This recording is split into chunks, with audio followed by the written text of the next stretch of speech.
Thank you, Judd, for some of that. Are we recording right now? Okay, so I'm not going to tell this story. I'll have to tell it later. My name is Brandon Lackey. I am the Chief Program Officer at the Foundry Ministries and a founding board member for the Association of Christian Recovery Ministries.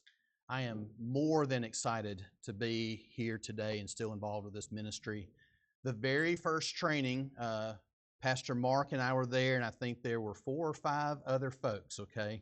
So again, just look around the room and realize what God is doing amongst us and through us and the influence that you have. Yes, amen, amen.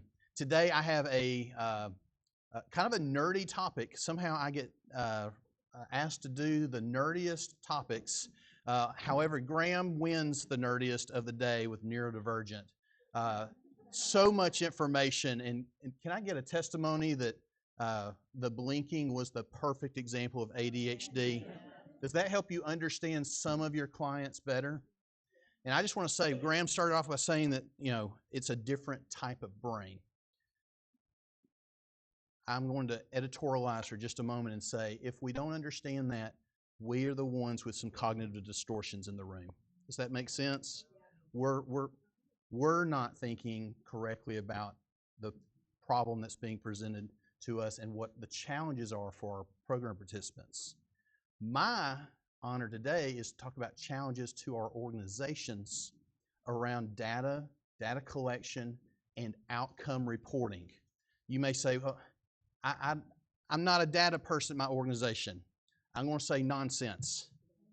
We all are data people at our organizations. And I'm going to share some personal conversations directly to us. I'm going to step on my own toes. I shared with Micah that my personal KPIs, my professional goals over this next year involve being better at this very topic. So I had to do my homework for my own KPIs early so that I could share it with everyone today. So please, when you hear me today, realize that I actually prepared this literally for myself and for our team. So we're all in the same boat.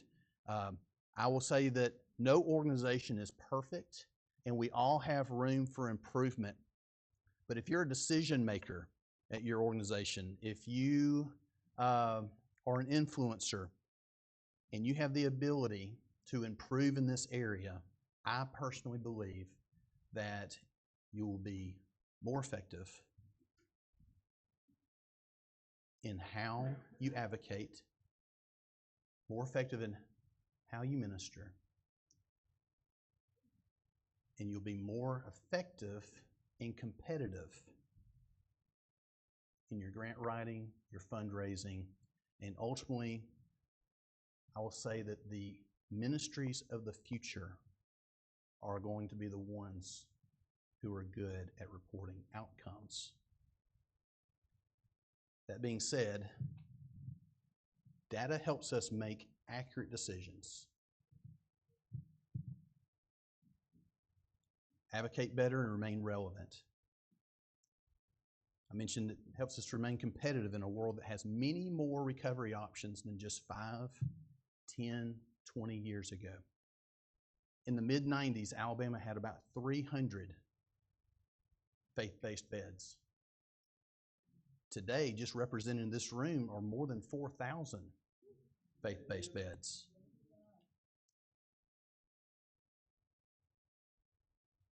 People can go to treatment as many times as they want now. There are recovery housing in the thousands of beds that were not existent just 5 years ago in our state.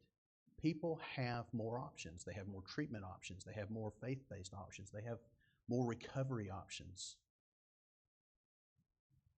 And I think everyone is here today because you want to be in the thick of it.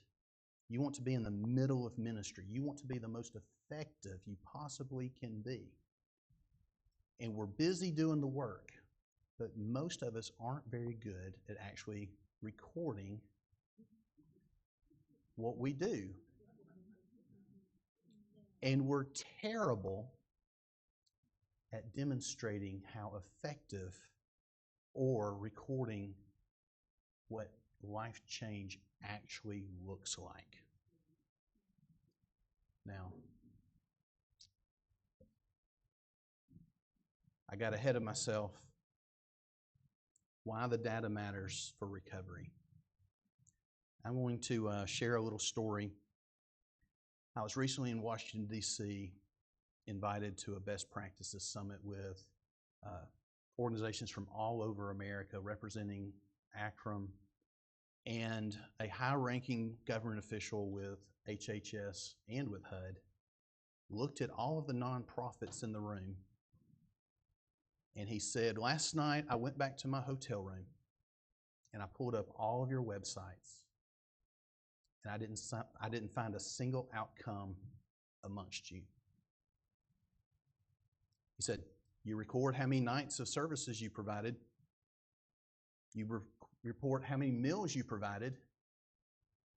You even reported how many graduates you had. But not one meaningful example of life change was evident on any of your websites.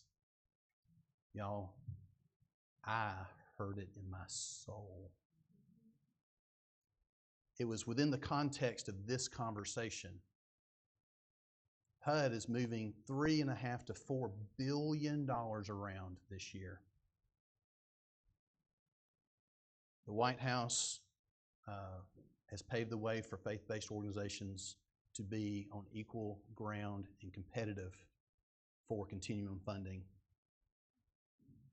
And that official looked right at us and basically said, I want you to be as competitive as possible, and this is how you do it.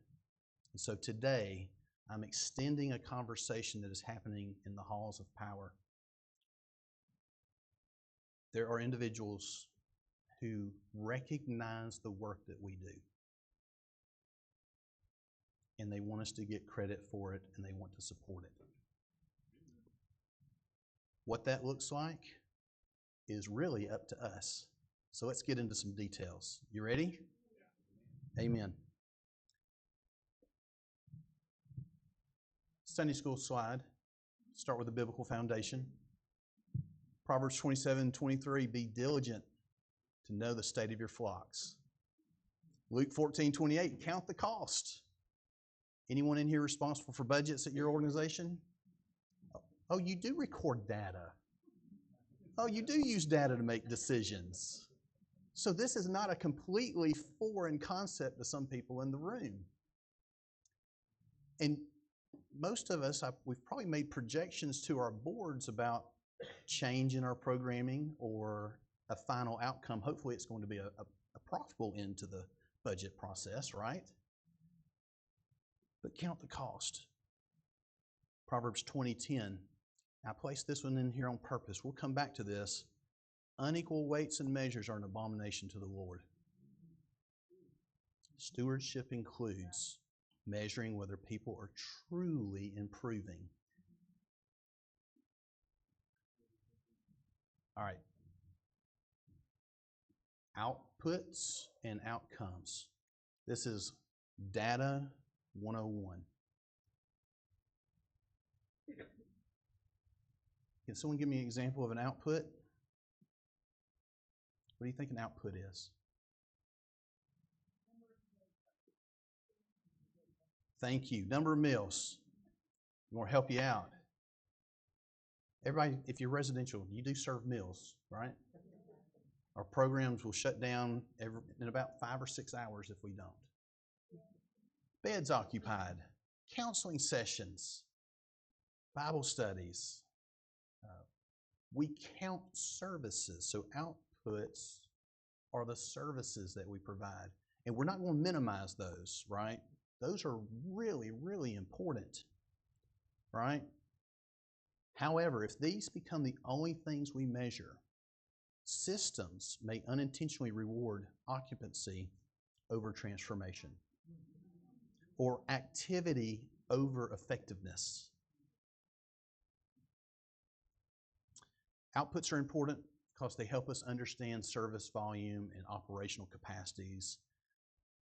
But outputs should support outcomes and not replace them.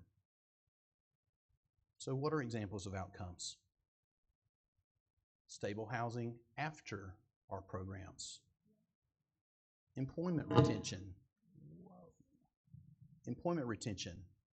Reduced criminal justice involvement, right? Improved emotional functioning. There's a reason we asked Graham to come here today. Our folks need to be better or be healthier to enjoy better lives. Family reunification. And of course, long-term recovery engagement. We've all had our program participants, they do really well in a structured environment, right? And the moment they step off one of our campuses, the evidence of a changed life, well, it's not there. Outcomes versus outputs. Long-term, meaningful indicators of recovery and human flourishing. Recovery is more than abstinence. And I want to say that. And that informs the conversation of that official looking at us. Now, abstinence is a fantastic goal. We are not going to minimize that. We will celebrate it all day long. But as Christ-centered recovery ministries, it is just the beginning.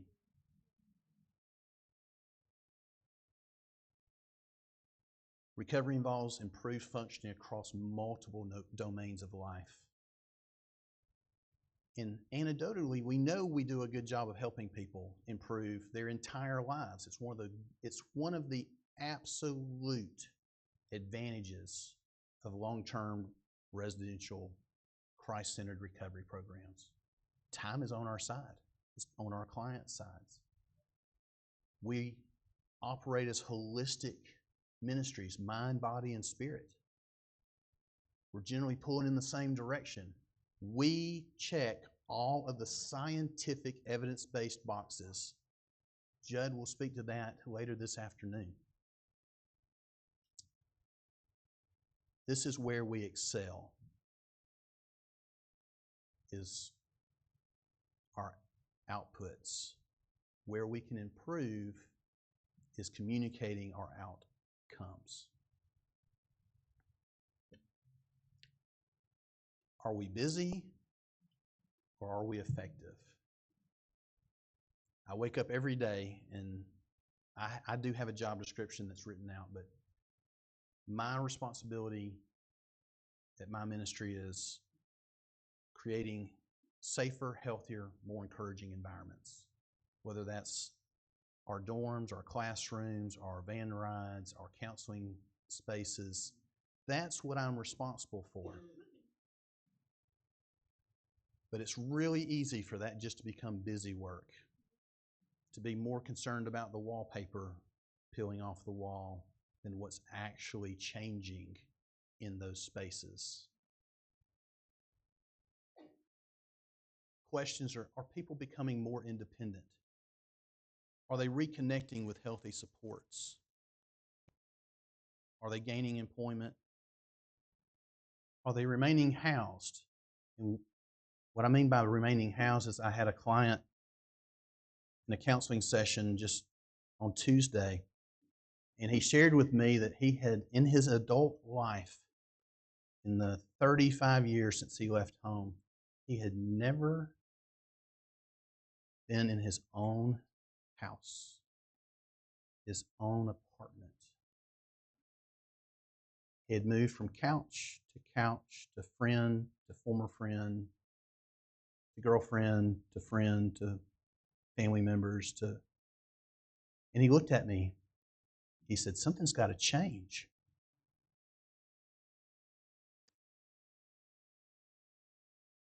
I agree. But a lot of that change has to happen in our organizations so that we can come alongside people where they are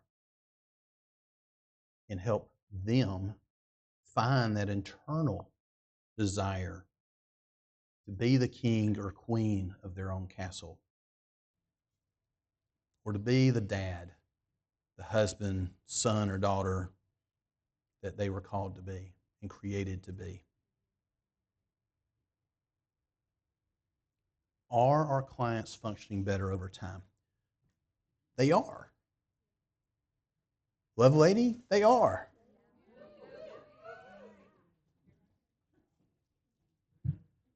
But explaining how is a whole different story. The activity should support transformation and not distract from it. Stories are for fundraising. Data is for advocacy. Now, that's a controversial statement. I struggled about putting that on there. I love Scripture that tells us how we overcome. We overcome by the word of our testimony and the blood of the Lamb. I am not discounting testimonies. Please don't run me out of town. But in our public-facing marketing, our websites, our newsletters, our email blast, primarily our stories drive emotional responses that challenge people to give to the mission, to further the outputs, and hopefully also the outcomes that we advertise. Data is good for all of that. We most certainly don't want to publish stories that are false. We don't want to misrepresent ourselves in any way. The data influences the systems and the policies. But I like to say it this way: our principles influence our procedures and policies, and those procedures and policies support our people. A little side note: is our marketing respectful? Is it dignified? And is it accurate? Well, I'm a parade today. I freaked people out last time when I talked about confidentiality, but I want to challenge the heart of something as mundane as data today, because I'm going to show how powerful this is. As nonprofits, our credibility, our currency in our communities is our reputation. A for-profit, it might be, it's going to be their service or their product, right? But ours is our reputation. How many of you have ever been asked what the success rate of your program is? Come on. I have loved and hated this question my entire ministry career. I usually reply with a question. And I ask that person, what is your definition of success? There is no clear definition of success for what we do. There are no cookie-cutter responses for people who are lost and hurt and dying and trapped in the addictions of substances and behaviors. It's just not that easy of a question to answer. However, today, I hope that I challenge each of us to be able to answer that question with more than just a question.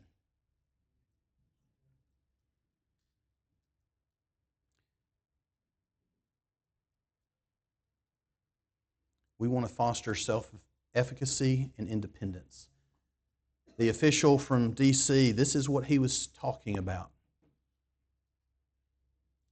I know my organization is the only organization that will let someone come back and come back and come back.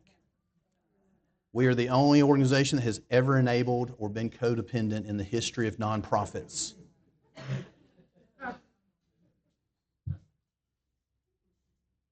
And this is not a teaching on codependency or enabling. But I think we often lose sight of the end game. Sometimes we foster dependency on us.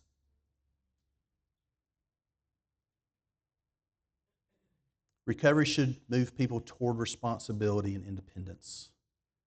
Programs must avoid unintentionally creating dependency.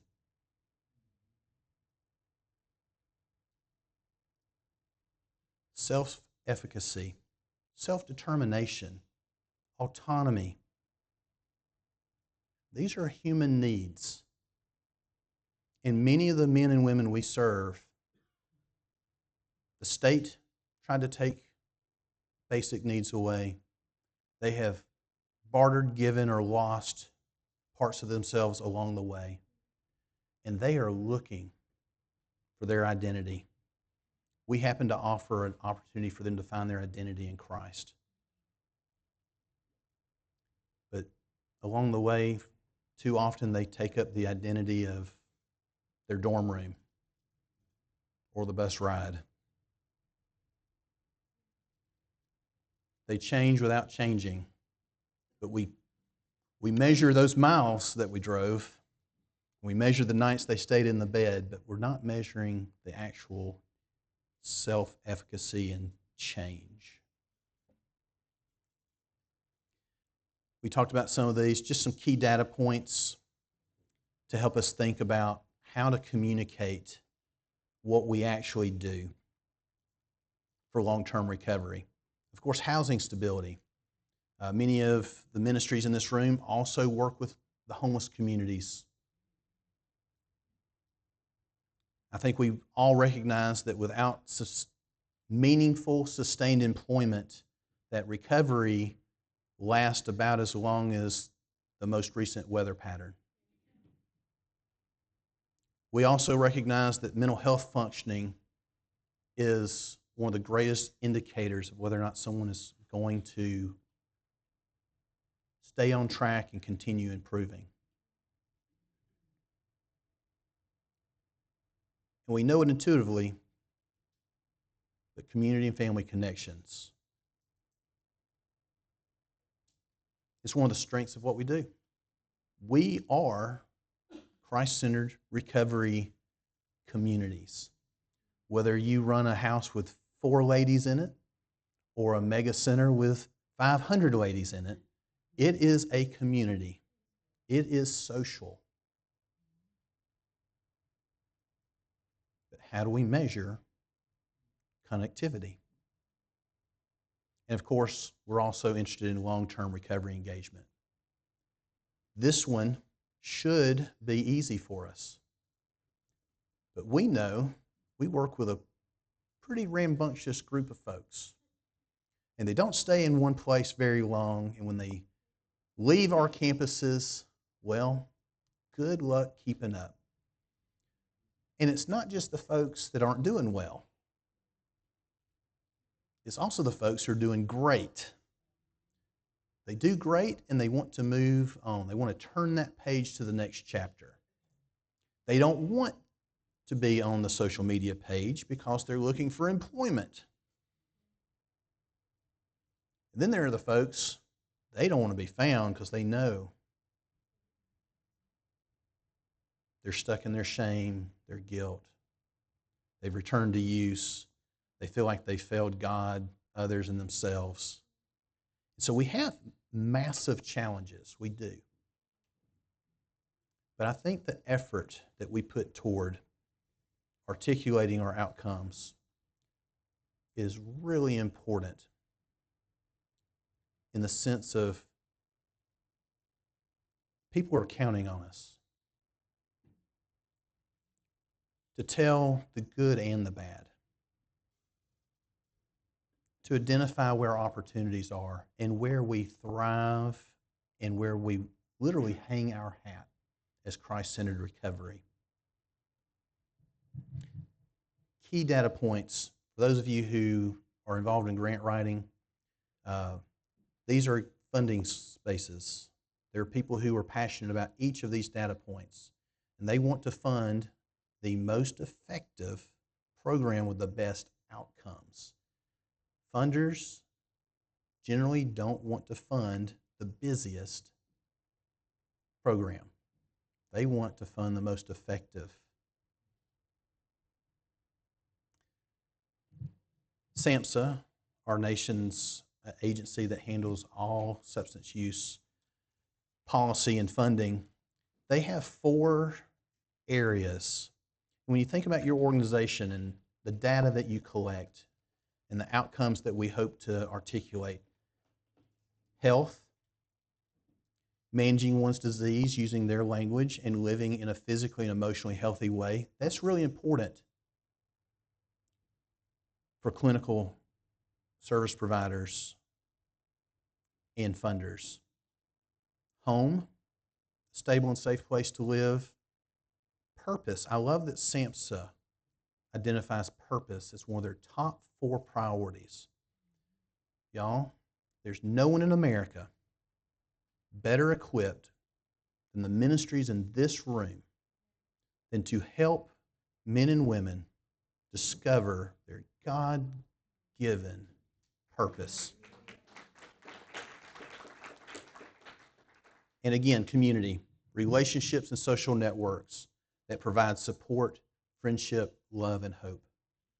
Faith communities have been providing the best services, the most services, before there were social service agencies, before America was incorporated. The church was there. Faith communities were there. And if DC crumbles today, the church will still be there tomorrow. We can pull a seat up to any table with our heads held high and our hearts and minds clear. But we can't pull our data up to the same tables. We've been so busy doing the good work, we're not good at recording it.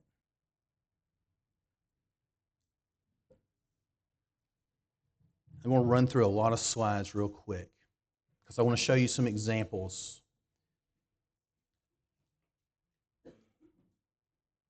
Critical intake assessments. Intake, in my mind, is the most important time to get baseline data. Okay?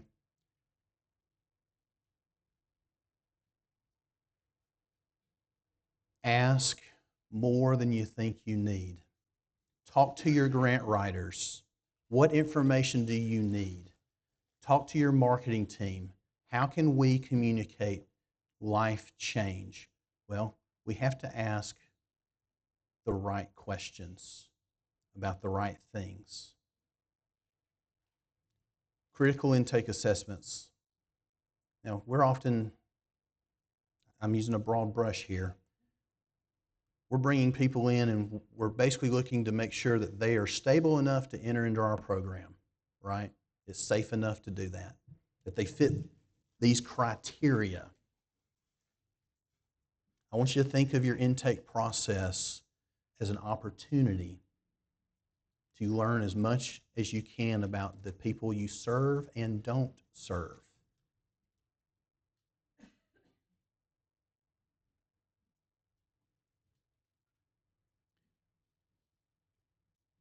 Baseline assessments. All good research starts with a good baseline assessment. Was that for assessments or research? Without a baseline, improvement becomes subjective. Without a baseline, improvement, life change becomes subjective. It's just an opinion.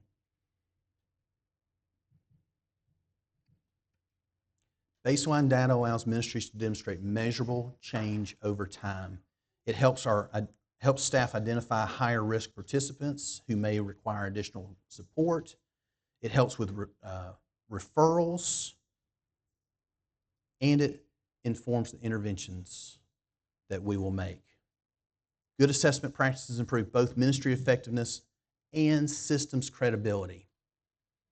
I don't know about you, but when I rolled out of bed this morning, I was a little nervous about this presentation. You give me a microphone, there's a good chance I might embarrass myself, my employer, or possibly my Lord along the way.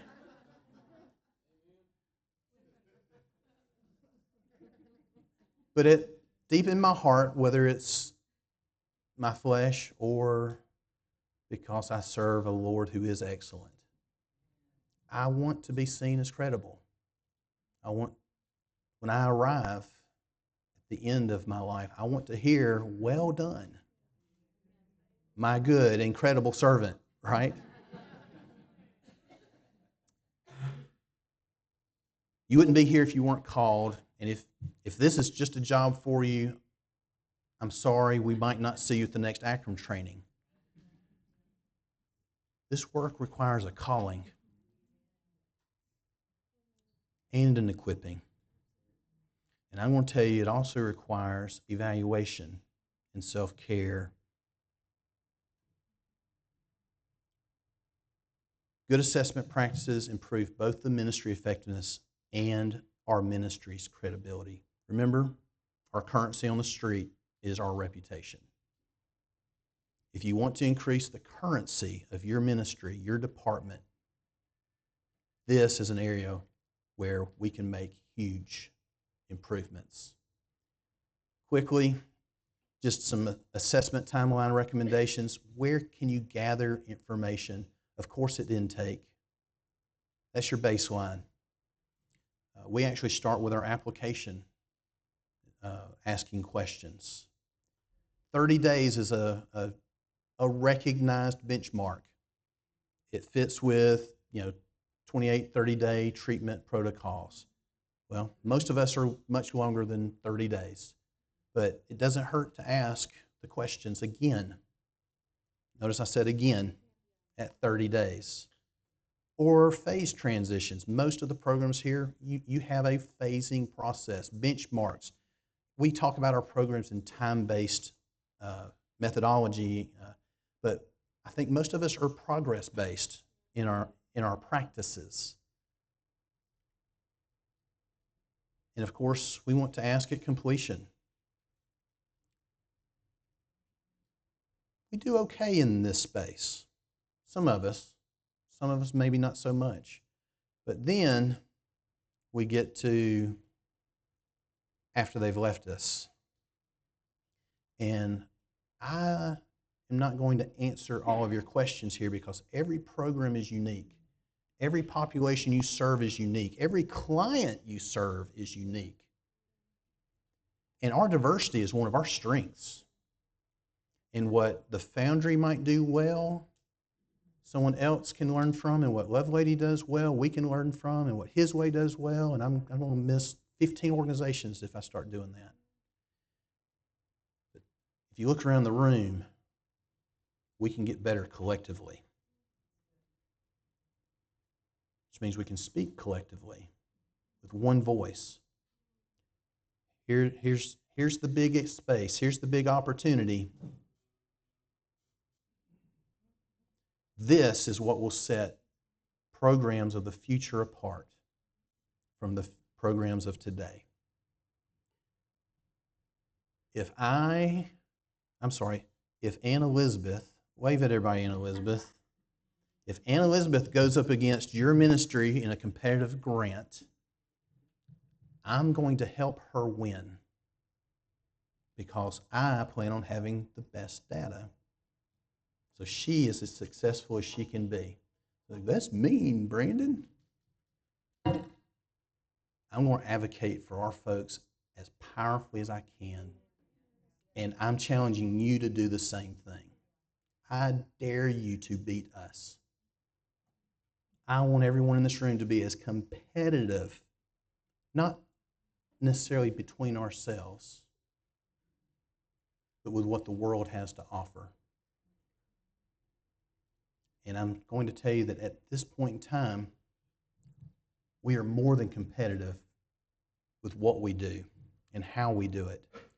We are not competitive with how we explain it to individuals outside of our four walls and organization.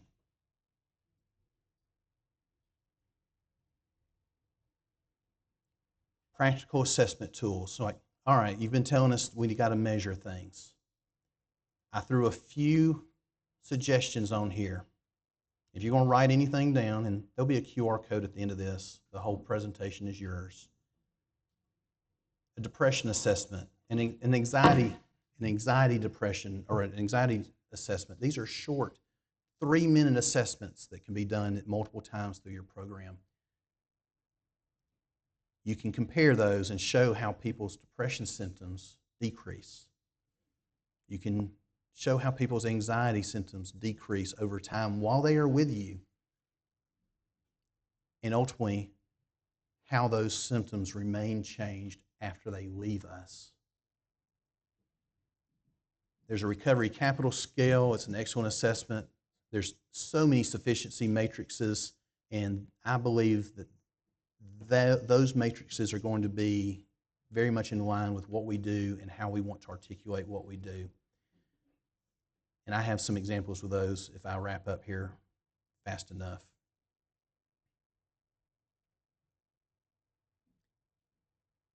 Measurement-based care, we don't have to be afraid of it. It doesn't require that we compromise who we are, what we do, how we do it.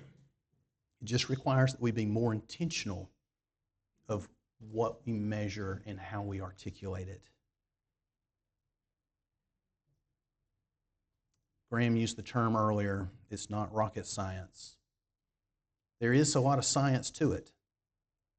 But the science begins with asking a question here, asking the same question here, and then asking, guess what, the same question here. If you've ever had children, you'll understand this concept very well. The child wants to know when we're going to be there. The outcome is getting there. It's changing our location from home to the beach, or home to the playground, or home to McDonald's. Are we there yet? As a parent, you have a lot of data at your disposal. You have an odometer, you have a GPS, you have watches, you have experience. But we're so busy driving, we don't log the data. And we say something like, we're almost there. And that doesn't mean a single thing to that child, and it doesn't mean a single thing to a stakeholder. Everybody with me? The goal is not bureaucracy. Administrators in the room are going, oh gosh, Brandon, like we don't need another thing to do. The goal is informed, intentional care, and ultimately the data will set your organization free and free up more resources to do what we actually do really, really well. We have our strengths. We discussed those earlier. I put this slide in here because of the image itself. I want everyone to focus on the research, not our opinion of what we do, but the research says, where it consistently shows, social connection significantly improves recovery outcomes. Now look at this daisy chain link, and recovery often seems like it's held together by some flowers. Well, community is messy. It's disorganized. The data brings order to the chaos. It explains the big picture. Human behavior is highly variable from one person to the next. But with a big enough data set and enough data points, everything becomes clear. It's highly predictive. Community and purpose. We do it so well, but how do we articulate the outcome of that? I want to address some common criticisms. We have over-reliance on testimonies without the data. We have weak documentation and lack standardized reporting.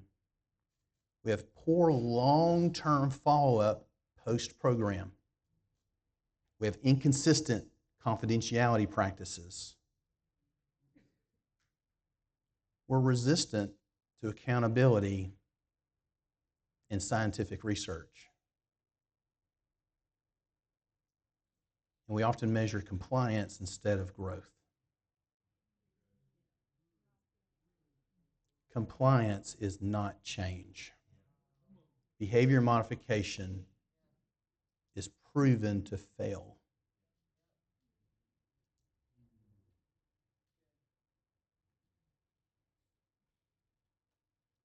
Hard truths for effective ministry. Completion rates alone are not enough to prove impact. They're great. I'm not diminishing the importance of people finishing our programs or meeting benchmarks, but it's not enough to prove impact. Spiritual language should not replace appropriate clinical referral or language. And what I mean by that is learn to speak the same language as the people that we're collaborating with.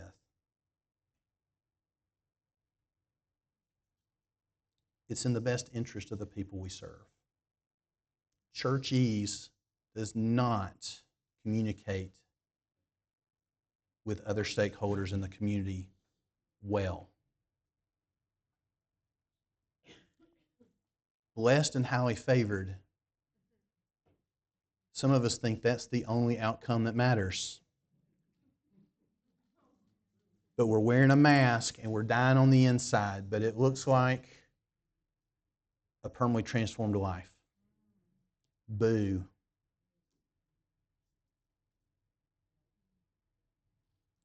Compliance is not the same as true transformation, and programs must avoid exaggerated success claims.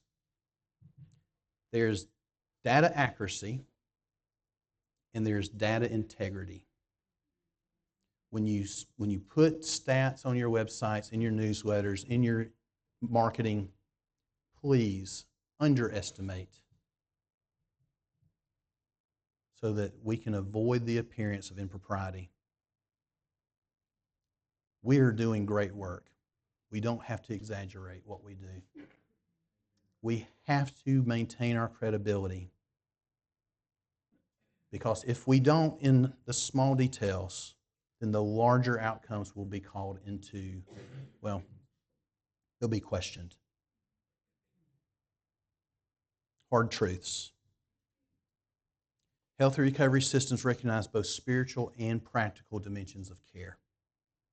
Spiritual care is invaluable, but spiritual language does not translate well with many of the people we serve. Let's face it, we're basically serving two unchurched generations at the moment, right? Let's remember who we're serving and what we're trying to communicate. All of our stakeholders.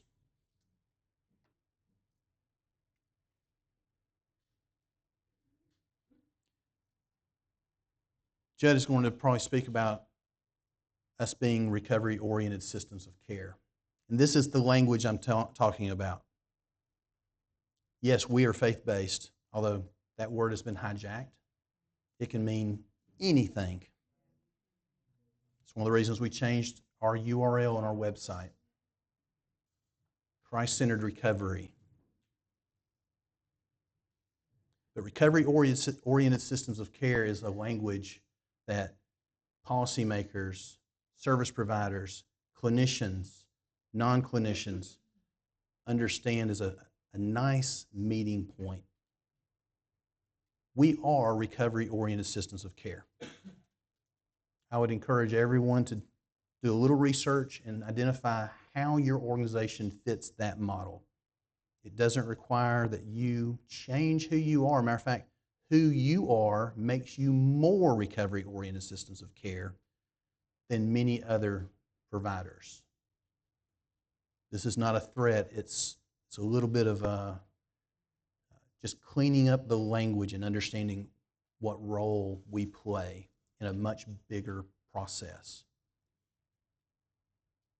Recovery-oriented systems of care thinking recognizes that recovery is an ecosystem rather than a single service. I struggle with how to write that, but here's another way of putting it. Recovery does not happen in isolation. If you believe that recovery doesn't happen in isolation, then you have a strong recovery-oriented systems of care bone in your body. Critical role of follow-up. This is where the rubber meets the road for all of us. This is the importance of strong aftercare initiatives.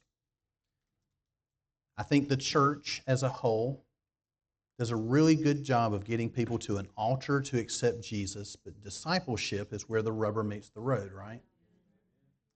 Well, as parachurch ministries, we kind of pride ourselves on being discipleship models and ministries, even though people, they're really not with us that long to do long-term discipleship. We can get that ball rolling really well.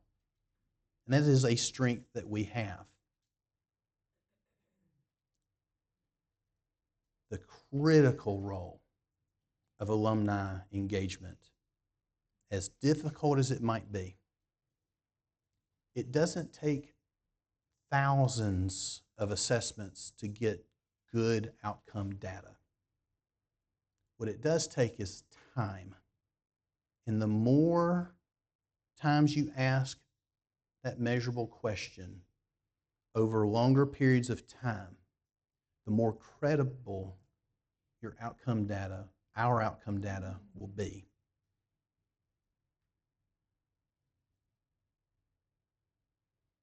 Transparency builds credibility and trust. I keep harping on this. But again, no organization has perfect outcomes. We may have better outcomes for individuals who use stimulants. And one of you may have better outcomes for someone who abuses alcohol. And other ministries may have better outcomes for behavioral addictions and compulsions. Again, our diversity is one of our strengths. But I don't think anyone in the room can say which one you're best with, which means we can't refer as effectively to each other for the best outcome of the people who called us. We have some opportunity. But honest reporting strengthens our credibility, and acknowledging that no program has perfect outcomes is important. Transparency demonstrates maturity.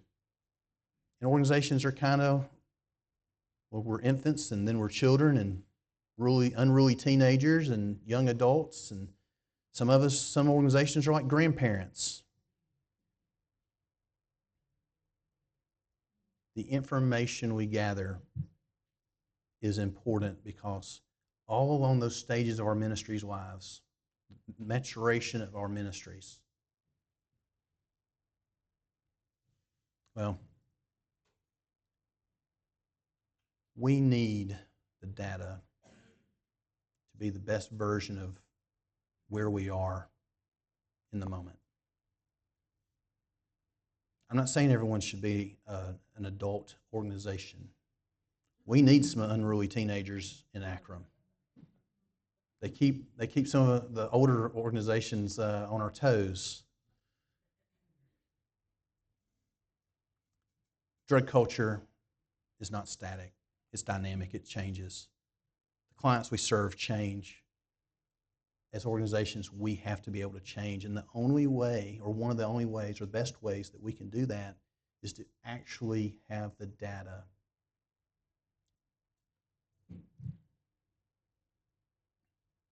A few quotes. Management guru Peter Drucker. If you're an old person in the room, you might know who Peter Drucker is. He said, "What gets measured gets managed." I want you to think about that.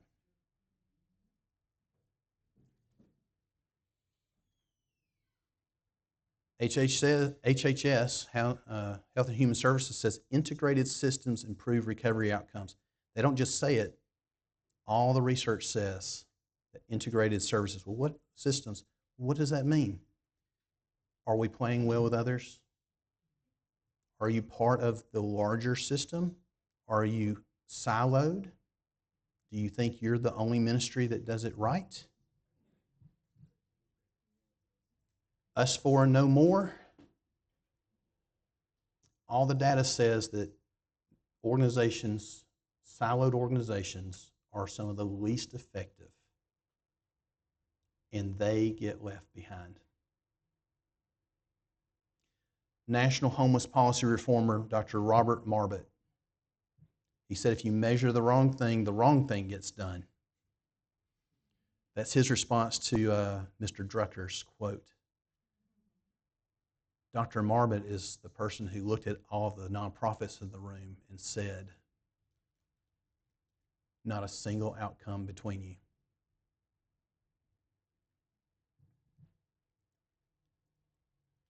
I only have a few minutes left. I'm going to end my slideshow, but I want to show some examples. And I hope I can do this. Pastor Mark, I might actually need some help. I need to be able to share my screen.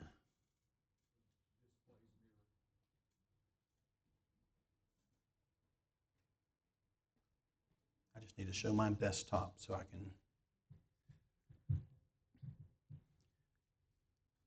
So far, everything's been academic. But I pulled together a few examples of things that I feel like are working for us to get us to the next step. And I'm overly concerned that I don't want this to be the Foundry show ever. I don't want it to be the Brandon show. You good? I'm good. Thank you. These are not part of the QR code that I'll put up in just a moment. I just want to use examples very quickly. So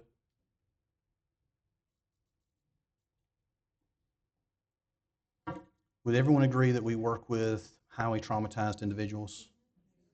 Anecdotally, we know this to be true, right? We talk to them, we hear their stories, we print their stories. Well, how traumatized are they? Well, unless we ask the questions, we don't really know. The ACE assessment is a 10-question assessment. It's yes or no.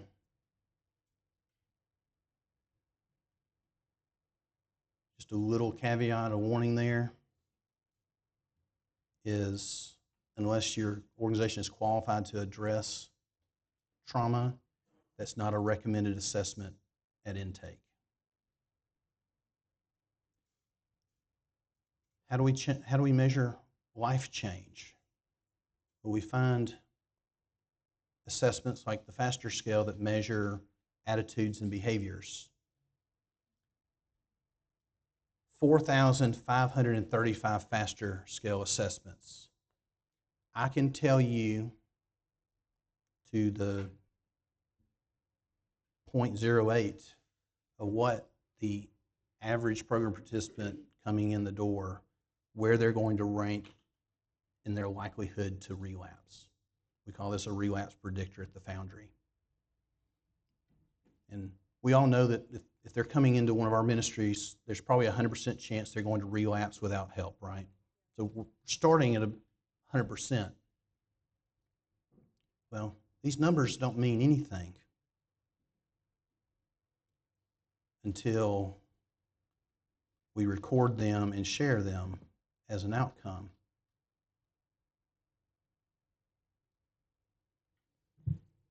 We printed these last year, and in the orange box here, if someone coming in the door at the Foundry is 100% relapse, by the time at graduation, we can document a 61% decrease in drug-seeking behaviors and attitudes. Because we have assessed people not in our programs, we can confidently say that if you did the prices right, ask 100 people walking down in the mall, well, the average score for the typical American is going to be around 40% on this assessment.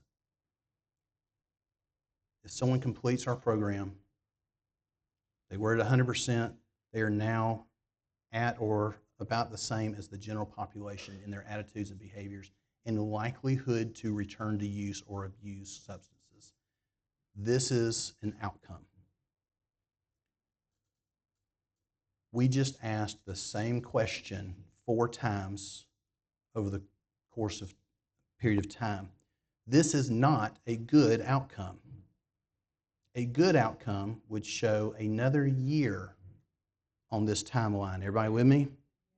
Now, we would expect that number to actually go back up some, right? We all know this, but I can't tell you how big of an increase that is for our folks because we haven't asked the question. Wouldn't you like to know? I would, for 3 years or 5 years. When we finish doing this, I'll have better data than the treatment providers in our state. And so can you. You can walk in the room and know who you have served. You can measure life change and advocate the way that we're called to. Another example, and this is a simple question. It's like, well, we don't have access to all these big fancy things. Before the Foundry, well, we ask a simple question. Before the Foundry, life made you fill in the blank. F-E-E-L, made you feel. And we use a feelings wheel, standardized feelings wheel. We use the same language. And depressed is the number one answer. You probably say the same thing for the folks you work with, right? You know it to be true. You see them, you talk to them, you hear it in their voice. They tell you, I'm depressed. Well, we ask the same question. We ask after the Foundry. And these were alumni questions. A picture is worth 1,000 words.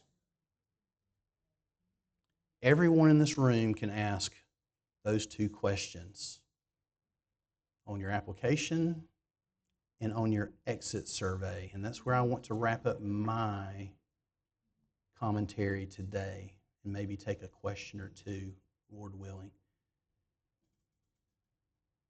I want to find it. I have too many things. Oh, I want to point this one out. This is the Human Flourishing Project. It's a assessment. Harvard University has been asking these questions for like 30 years. There's 12 of them, 6 domains. We've begun using this so we can compare apples to apples. But that first question is, overall, how satisfied are you with life as a whole these days? You can take one question and ask it here, here, and here. But you have to score it. You have to give it a numerical value. We can all do one question. Your question may be different than ours, but the more we collaborate, the stronger our outcomes will be. I don't see my survey, but we ask about 30 questions when people leave our program. The reason I bring this up, we ask everyone who leaves to fill out a survey, whether they liked us or not. We need the bad survey responses. Hold on, let me rephrase that. You need the bad survey responses. Otherwise, we never get any better. We read our own press. And believe it or not, our clients tell us what we want to hear all the time. It's manipulation at its best. And we know it is, and we still buy it. all day long. I want to share some outcomes. I just grabbed these last night just as examples. I hope we can see some of these. This asks a question prior or compared to the 1 to 3 years before coming to the Foundry. So we're looking at a 3-year period before, and we're asking about a 3-year period, up to a 3-year period afterward. So all these responses are between 1 and 3 years. We're asking, did they have fewer legal engagements after the program? And all of these are going to be in the 80 to 90% range in a positive response. This is an example of an outcome that you can put in a grant that shows what your program does. I told you, Aunt Elizabeth doesn't even have this graph yet. She's going to ask me for it after this meeting. But I can confidently share with, about 250 responses over the last 3 years of what it looks like for someone who comes to the Foundry, engages in our programming, and up to 3 years later. I'm just giving examples of what outcomes can look like. How about we talked about community and social engagement? The U.S. government considers this to be, SAMHSA considers this to be one of their 4 priorities. And we're asking, are their relationships better up to 3 years after the Foundry than the 3 years before the Foundry? We all know our clients have better relationships when they leave us, but we can't articulate it well. We don't articulate it well. Well, again, over 80% of the respondents of our surveys said, yes, my relationships are significantly better. Ironically, not a single person, and that's real rare. Matter of fact, I like some negative responses. It makes the outcome seem more legitimate. No one said no. That's amazing. That's an outcome. We all know people reconnect with their Creator when they come to our programs. And I mean, they either do or they really don't. They stay or they get gone. We ask a question on our survey. I have a closer relationship with Jesus Christ than when I arrived at the Foundry. Well, I like that one. It's the undecided ones that get me out of bed. Those folks that were on the fence. Well, if you don't know, you don't know. That's an outcome that your church supporters, your stakeholders would really want to know.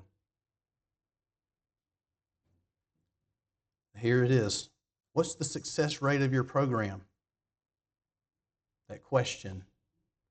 Well, using that same model of the 3 years before and 3 years after, this is my best answer, or actually this is their best answer,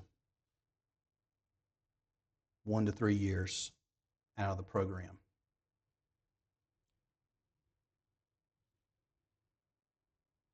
This outcome is not good enough to share. I make a commitment. I've made a commitment to my supervisor, and I'm making a commitment to you that the next time we talk about data and outcomes, my data is going to be better. And I hope that you're along for the journey with me, because I don't think anyone is here wanting anything other than the best for themselves, their ministry, and the people that God has entrusted to us. Amen? I think I can do a question or two. That was a lot of information.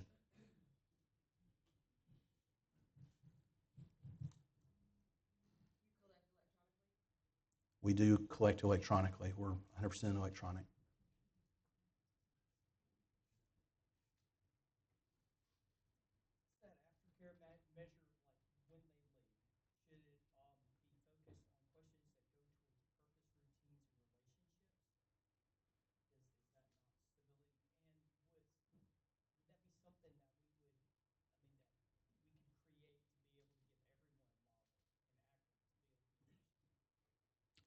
There were several questions not on mic.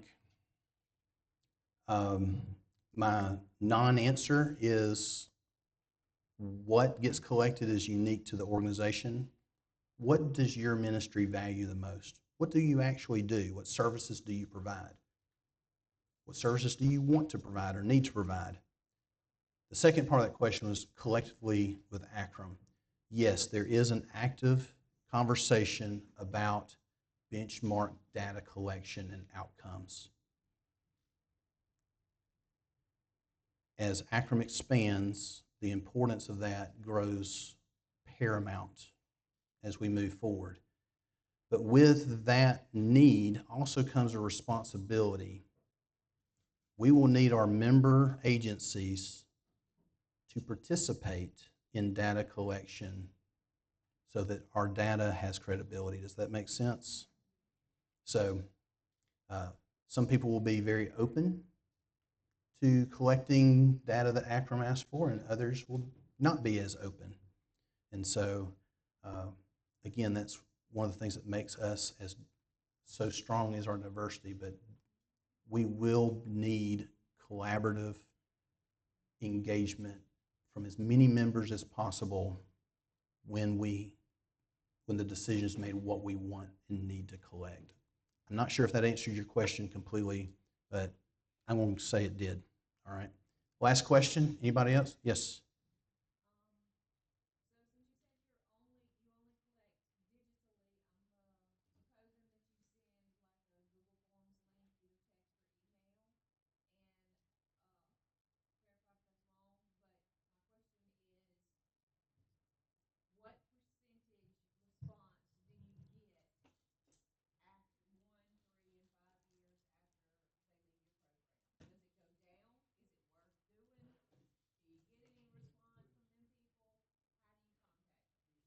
Okay.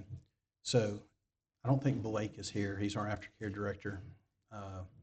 We have another Blake here. We revamped our aftercare programming a year and a half ago. We do use digital communications, text, forms.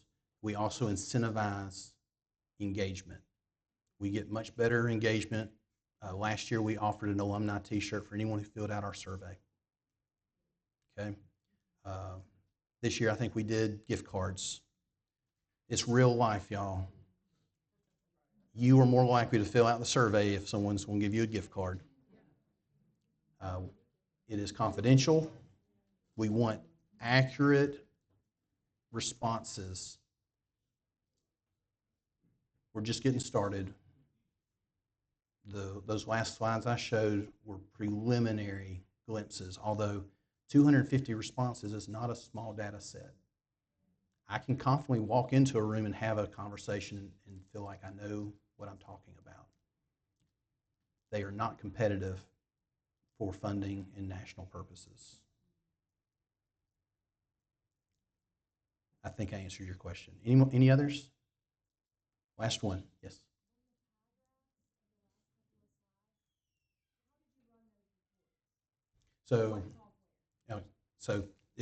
These two questions are related. We use a software called Bonterra's Apricot, and it has a robust reporting feature on the back end. It's not inexpensive, but it pays for itself every year. And how do I put this? Individuals who have left our organization who complained about doing data entry have almost all come back and apologized for grumbling about the data, and they wish that their new employer used a similar software. So if you're interested in more information about the software, I will be glad to have that conversation at another time and can give a tour of the system. We gift our template to any organization that purchases this software. So I will gift you our entire award-winning recovery template if you invest in this particular software. We'll gift it to you. So, all right, it is lunchtime. Pastor Mark?